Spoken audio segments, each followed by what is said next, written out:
ನೀವು ಏನು ಇಂಪ್ರೂವ್ ಮಾಡ್ಬೋದು ನನ್ನ ಪ್ರಕಾರ? ನಿಮ್ಮ ಹೇರ್ಸ್, ನಿಮ್ಮ ಫೇಸ್, ನಿಮ್ಮ body, everything can be improved. So ನೀವು ಎಲ್ಲನೂ ಇಂಪ್ರೂವ್ ಮಾಡಬೇಕು. ಫಸ್ಟ್ ನಾವು ಸ್ಟಾರ್ಟ್ ಮಾಡೋದು ನಿಮ್ಮ ಹೇರ್ ಸ್ಟೈಲಿಂದ.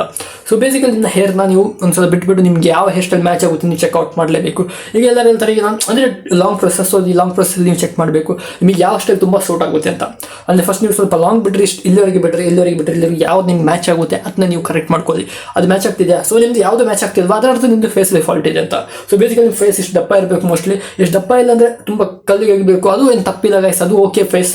ಒಂದೇ ನಿಮ್ಮದು ಡಾರ್ಕ್ ಸರ್ಕಲ್ಸ್ ತುಂಬ ಜಾಸ್ತಿ ಆಗಿರಬೇಕು, ನೀವು ನೋಡ್ಬಿಟ್ಟು ನಿಮ್ಮನ್ನ ಇಷ್ಟ ಆಗ್ತಿಲ್ಲ. ಸೊ ಬೇಸಿಕಲಿ ನಾವು ಒಂದೇ ಮಾತಾಡೋದು, ಇದಕ್ಕೆ ನೀವು ಫಸ್ಟ್ ಫೇಸ್ ಇಂಪ್ರೂವ್ ಮಾಡಬೇಕು. ಅದಕ್ಕೆ ಏನು ಮಾಡಬೇಕಂದ್ರೆ ನೀವು ನಿಮ್ಮದು ಸ್ಲಿಪ್ ಶೇಡ್ ಕರೆಕ್ಟ್ ಮಾಡಬೇಕು.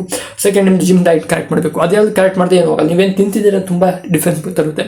ಸೊ ಬೇಸಿಕಲಿ ನಾನು ಏನು ಹೇಳೋದಂದರೆ, ಫಸ್ಟ್ ನೀವು ನಿಮ್ಮದು ಫೇಸ್ನ ಇಂಪ್ರೂವ್ ಮಾಡಿ, then you can improve this. ಈಗ ಒಬ್ಬೊಬ್ಬರು ಹೇಳ್ತಾನೆ ಫೇಸ್ ಆಲ್ರೆಡಿ ಇಂಪ್ರೂವ್ಡ್ ಇದೆ.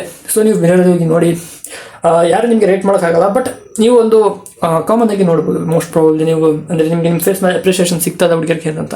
ಬಟ್ ನಿಮ್ಮ ಮೇಲೆ ಡಿಪೆಂಡ್ ಆಗೋದು guys. If you do not have any female friends, so I can not really do anything ಇದರಲ್ಲಿ. ಸೊ ಅದಕ್ಕೆ ನಾನು ಏನು ಹೇಳ್ತೀನಿ ಅಂದರೆ, ಫಸ್ಟ್ ನೀವು ನಿಮ್ಮದು ಹೇರ್ನ ಇಂಪ್ರೂವ್ ಮಾಡಿ, ಸೆಕೆಂಡ್ ನಿಮ್ಮ ಫೇಸ್ನ ಇಂಪ್ರೂವ್ ಮಾಡಿ. ಇಯರ್ಲಿ ಲೈಕ್ 1 year ಬೇಕಾಗ್ತದೆ ಗ್ಯಾಪ್. ಅದರಲ್ಲಿ ನೀವು ಮಾಡ್ತಾ ಹೋಗ್ತೀರಾ, ಮತ್ತು ನಿಮಗೆ ಗೊತ್ತಾಗುತ್ತೆ ಎಷ್ಟು ಇಂಪ್ರೂವ್ಮೆಂಟ್ ಆಗಿದೆ ಅಂತ, ಮ್ಯೂವಿಂಗ್ ಮಾಡ್ಕೊಂಡು. ಸೊ ಐ ಹೋಪ್ ಗೈಸ್ ನಿಮಗೆ ಈ ವಿಡಿಯೋ ಇನ್ಫಾರ್ಮೇಟಿವ್ ಆಗಿರ್ಬೋದು.